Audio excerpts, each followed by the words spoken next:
وصفتنا اليوم هي بامية مع الخضار بطريقة صحية ومغذية وسريعة بنفس الوقت. ما بتاخد لا وقت ولا جهد من ست البيت أبدا أبدا. أول شي عندي نص كيلو بامية. دائما البامية قبل ما نقمعها لازم نغسلها شي مرتين ومنحطها بمصفاي حتى تنشف شوي وبعدين بنقمعها. وهي أفضل طريقة وأسرع طريقة للتقميع، لأنه هيك ما بتزعجنا، يعني ما بتزعج الإيدين. بتعرفوها هيك بتكون بتحسس الإيدين البامية. هيك بنتخلص من أي مادة مخرشة فيها. إذا هلأ بعد ما بنغسلهم بنقمعهم. التقميع فينا يعني نشيلهم قطع، هيك نقطعهم، نقطع الراس قطع، أو إنه نعمله بشكل دائري حتى نترك شوي من الطربوش أو القمع الفوقاني هيك. المهم ما يبين شي من الثقوب أو يبين شي من البذور تبع قرن البامية، حتى ما تطلع المادة اللزجة من البامية. إذا هلأ بقمع كل الكمية وبترك البامية على جنب حتى نحضر بقية الخضراء. بدنا بصل كبيرة أو بصلتين متوسطات الحجم، لازم نقطعهم هون كله قطع كبيرة بهاي الطبخة، دوائر أو أنصاف دوائر. عندي راس بام تومي توم صغير أو نص راس توم كبير. كمان بدنا نفرمه فرم، هون ما رح ندقه دق. إذا كمية التوم منيحة مثل ما نكون شايفين، بس بنفرمها فرم بالسكين. كمان عندي فليفلة، إذا بتحبوا الحد وما عندكم أطفال صغار فينا نضيف الحد، بنشيل الشروش والبزر، وكمان فينا نحط الفليفلة صحيحة من دون تقطيع.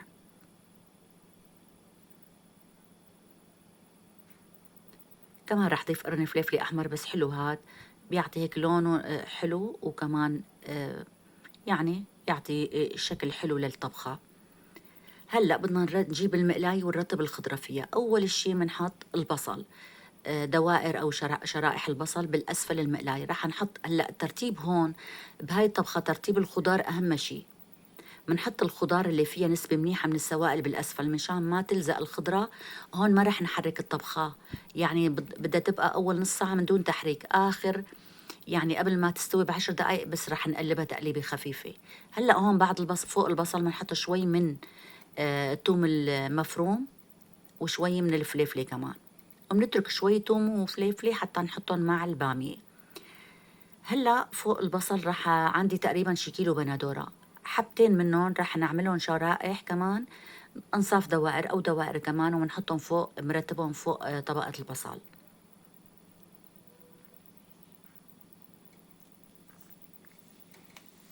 إذا هاي الطبخة ما فيها لحمة، بس كتير طيبة.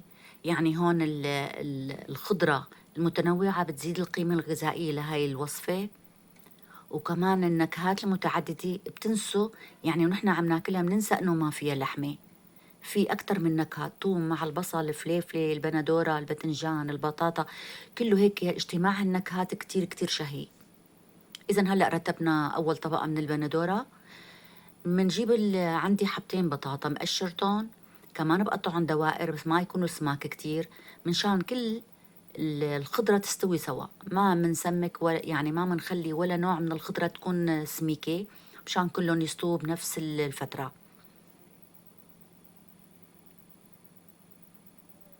البطاطا هون رح احطها بمي واغسلها مرة واحدة مشان اتخلص من النشا الزايد. وهلأ بعدين برتب البطاطا فوق البندورة.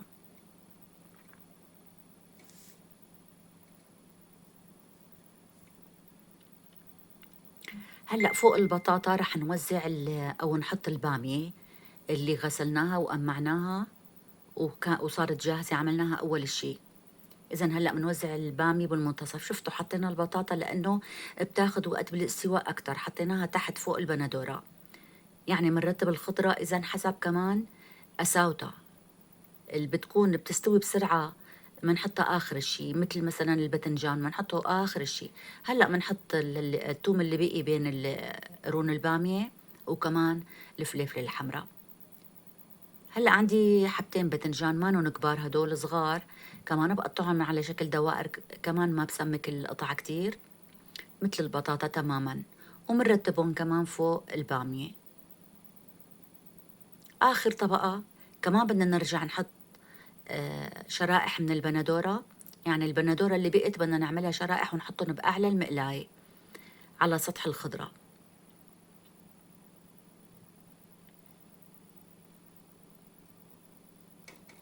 إذا هون حطينا طبقة بندورة بالأسفل، وراح نحط طبقة بندورة كمان بالأعلى، وهيك بتطلع الطبخة.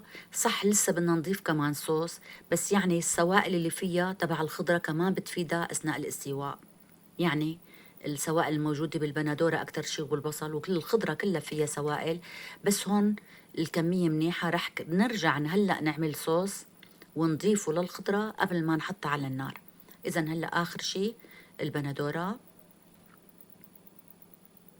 أنا عملت أول شي بس حبتين، فكرت إنه رح يكونوا كافيين، اضطريت أعمل آخر حبة بندورة، وهيك بنكون تقريبا استهلكنا كل كيلو البندورة. إذا هلأ رح نحضر الصوص اللي رح نضيفه على الخضرة قبل ما نحطها على النار بصحن. يعني ما بنضيف المواد دغري، لا، بنحضر الصوص بصحن. بنحط ملعقة طعام ونص من دبس البندورة أو صلصة البندورة. بنضيف كوب من المي العادية. بالنسبة للزيت فينا نستخدم زيت الزيتون أو زيت نباتي، تقريبا نص كوب أو أقل من نص كوب بشوي. ملعقتين صغار من الملح. بالنسبة للبهارات رح أضيف نص ملعقة صغيرة من كل من فلفل أسود وكزبرة وكمون، وراح أضيف ملعقة صغيرة مليانة من البابريكا الحلوة. وهي هي كل البهارات، هدول يعني البهارات اللي بتلبق لهاي الطبخة. منحرك هذا الصوص كتير منيح، وهلأ منضيفه فوق الخضرة. هلأ بدنا نغطي المقلاية ونحطها على نار وسط لمدة نص ساعة، ما منقرب عليها نهائيا أول نص ساعة.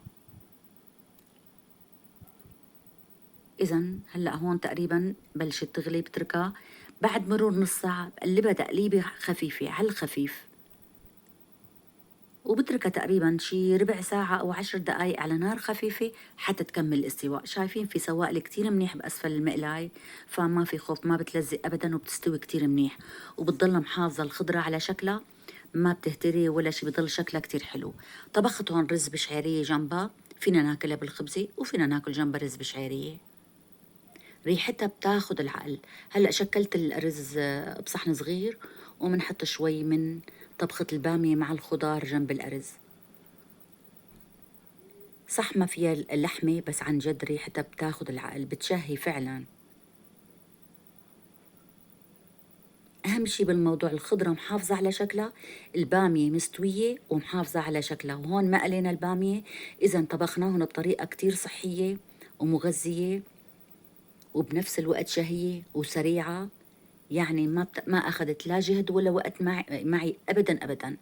خلال ربع ساعة تلت ساعة بنكون حاطين على النار. شايفين قرون البامية مستوية ولساتها محافظة، يعني ما أنا هيك دايبة ومخبصة أبدا أبدا، وطعمتها بتاخد العقل. أهم شي بالموضوع إنه الأولاد حبوها. يعني نحن بيهمونا أولادنا أكتر مننا، الأولاد والعيلة الحمد لله حبوها كتير كتير. فهي فعلا طيبة ومشهية، بتمنى تجربوها لأنه فعلا طيبة وسريعة وصحية. وإلى اللقاء أحبائي.